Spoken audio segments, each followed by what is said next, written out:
Irisity is an AI software manufacturer that helps our customers' operation centers see what matters when it matters. And we're working within the security and safety industry. And we're founded in Gothenburg, Sweden in 2006, spun out of Chalmers University with the idea that video analytics can help transform the security industry. And we've been publicly listed on the North Growth Fund since 2013. And over the past 18 years, we've grown organically and through acquisitions. We've acquired 3 companies, Visionus, Agent VI, and Ultinus.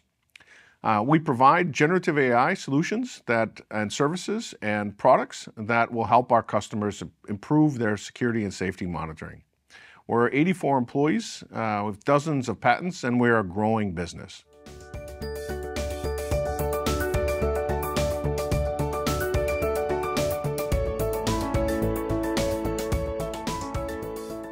So at Irisity, we make the Iris Plus platform, and this is delivered for customers as a solution or as a product or as a service. And we break it into these 3 different areas that allows for a much better customer fit. Customers sometimes would like it in the cloud, sometimes they'd like it on premise, and some like it as a combination of that. And being able to both sell it as a perpetual product or a software license or as a software as a service really allows us to fit into really any type of procurement or customer budget. What we do for customers is we reduce their storage requirements by 99% within their operation centers. We also save approximately 67% of the time of an operator's actual work because we're able to filter through the events and make sure that they're seeing what matters when it matters. This also allows them to cover much more assets than they would typically do or different locations. And we also reduce the amount of events, false positives as we refer to them, by more than 90%. What really makes us unique though is we can be embedded in a camera from access or robotics to running on a customer's equipment, whether Intel-based or NVIDIA-based, and we allow it also to be running as a service in the cloud. This allows for very fast customer adoption and rapid prototyping where we can be able to simulate an environment before we actually deploy it.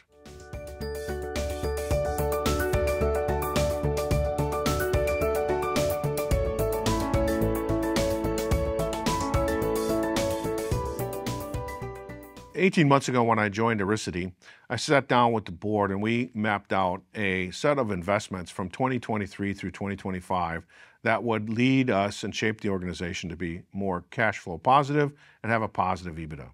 This really came down to focusing on our sales and go-to-market, moving to a more partner-centered and a geo-expansion-based sales organization.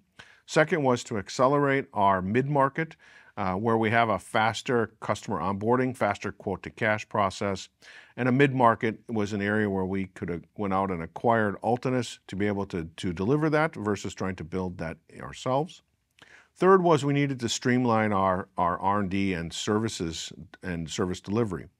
And in this case, what we focused on was how to increase our customer centricity, bring our R&D organizations closer to the customer. And in 2025, we're going to see a cost savings of around 30 million SEK in our personnel, around a 26% year-on-year reduction. However, we'll be increasing our delivery and to our customers with a more customer-centric motion. The fourth was being able to increase our monthly and annual recurring revenue. And in here, we focused on how to have the right mix of sales and grow our order book. And having this be a key focus area, we'll see the results in 2025 of an increase in our MRR.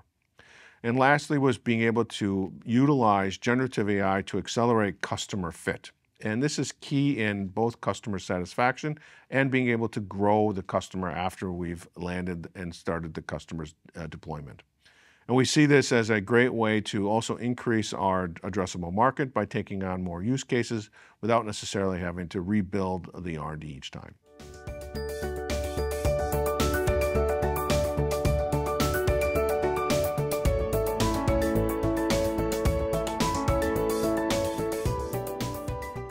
So as a part of the net proceeds for the rights issue, we see first as a debt reduction. So reducing the debt will increase our profitability and our cash flow in 2025. That was part of the thinking. And what we would do is we'll convert a portion of the debt from Stockhorn Capital in the rights issue. The second thing is the working capital. We wanted to increase the working capital requirements as we grow our sales. And this is a way for us to be able to do that.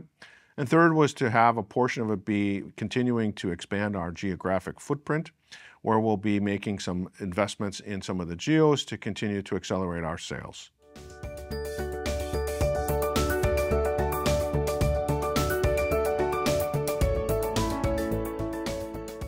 2025 is all about the execution of our strategy that we've now put in place.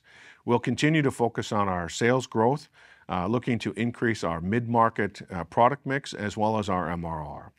The other aspects in 2025 is we will be able to continue to expand our partners, as our partners are key to growing our business. And we'll be doing that in the markets that we've expanded in, from CALA, which is Central and Latin America, North America, Europe, and the APAC region.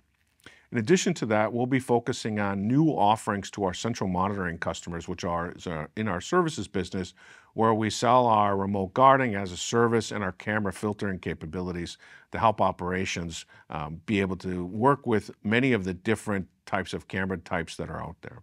Lastly, is we'll be able to accelerate the generative AI offering, where we see a huge opportunity to increase the number of customer use cases, as well as reduce the complexity of operators working with the technology, being able to use free text to be able to search through millions of hours and frames of video.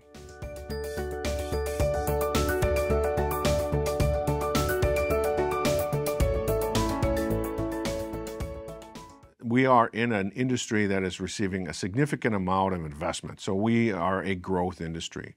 There's a huge demand for our services, our software, and our solutions, and there is a growing market there.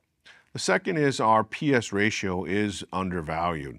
So it's a good time to buy into our business today at a very low share price, where we see a great growth opportunity in our development of our financials that will help contribute to an increase in our share price. Lastly is the long-term objective and long-term prospectus is that AI will continue to be a key aspect of most customer transformation projects in both safety, security, and business optimization. So there's a very long projection for growth over the next 5 to 10 years.